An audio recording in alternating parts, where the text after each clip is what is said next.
យប់កាន់តែជ្រៅសំឡេងខាងក្រៅកាន់តែស្ងប់ស្ងាត់ពេលនោះមានតែសំឡេងក្នុងចិត្តរបស់អ្នកតែប៉ុណ្ណោះដែលនិយាយជាមួយនឹងបេះដូងរបស់អ្នកមនុស្សជាច្រើនរស់នៅក្នុងភាពនឿយហត់ធ្វើការមួយថ្ងៃហើយមួយថ្ងៃទៀតតែចិត្តរបស់អ្នកវិញវាធ្វើការរហូតមិនបានសម្រាស់នោះទេវាដោយសារតែគំនិតអវិជ្ជមានក្នុងខួរក្បាលរបស់អ្នកដែលនៅតែបន្តរំខានចិត្តរបស់អ្នកមានពេលខ្លះអ្នកសួរខ្លួនឯងថាហេតុអ្វីជីវិតខ្ញុំមិនដូចជីវិតអ្នកដទៃហេតុអ្វីខ្ញុំខិតខំតែអត់ឃើញលទ្ធផលហេតុអ្វីខ្ញុំតែងតែជួបបញ្ហាធំបំផុតមិនមែនជាភាពក្រីក្រមិនមែនជាការខ្វះឱកាសនោះទេប៉ុន្តែបញ្ហាទាំងនោះកើតឡើងពីវិធីដែលអ្នកគិតអំពីខ្លួនឯងគិតអំពីជីវិតគិតអំពីថ្ងៃស្អែកគំនិតវិជ្ជមានមិនមែនជាការប្រាប់ខ្លួនឯងថាអ្វីទាំងអស់សុទ្ធល្អ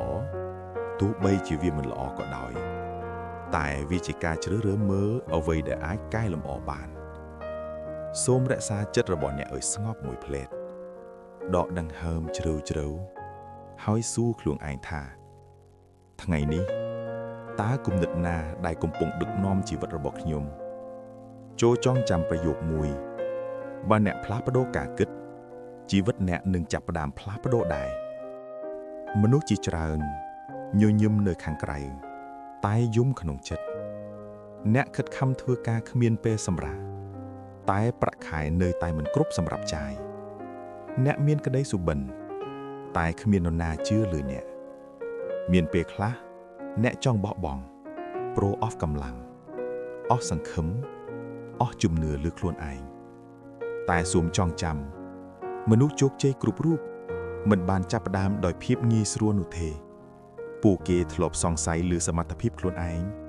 ធ្លាប់បរាជ័យធ្លាប់ត្រូវគេមើលងាយតែអ្វីដែលជាភាពខុសគ្នាគឺពួកគេមិនអនុញ្ញាតឲ្យគំនិតអវិជ្ជមានមកកំណត់អនាគតរបស់ពួកគេទេគំនិតវិជ្ជមានបានជួយឲ្យអ្នកឈរឡើងវិញបន្ទាប់ពីអ្នកដួលជួយឲ្យអ្នកមើលឃើញមេរៀនក្នុងការបរាជ័យរបស់អ្នកសូមរក្សាចិត្តឲ្យស្ងប់ម្ដងទៀតរួចសួរខ្លួនឯងថាបែរខ្ញុំមិនបោះបង់ថ្ងៃនេះ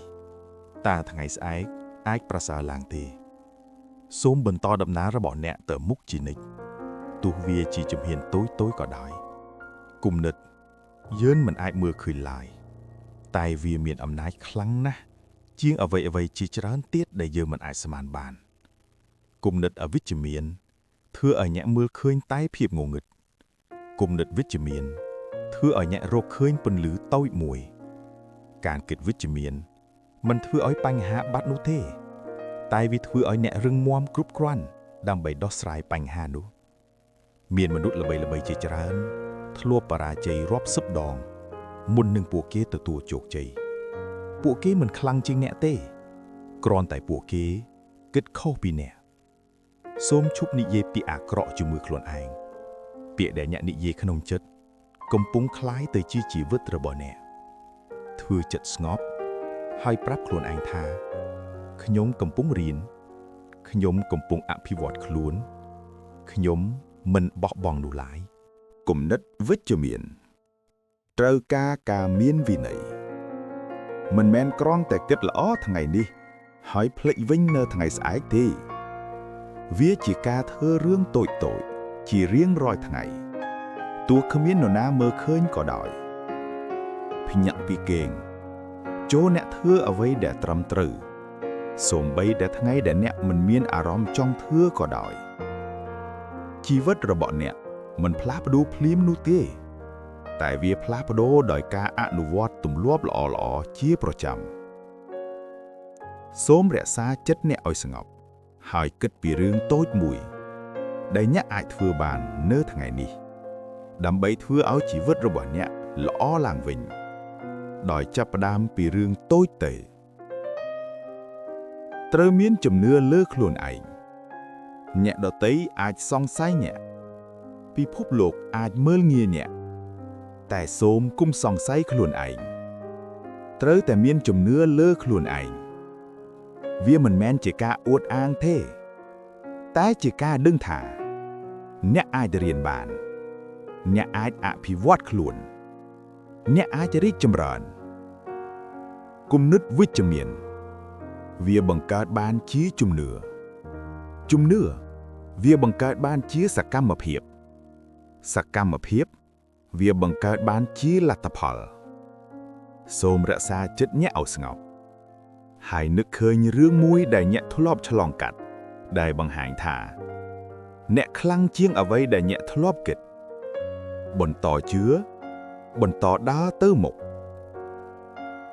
ការគិតវិជ្ជមានមិនបានបញ្ចប់ត្រឹមតែគំនិតនោះទេតែវាត្រូវការរៀនការស្ដាប់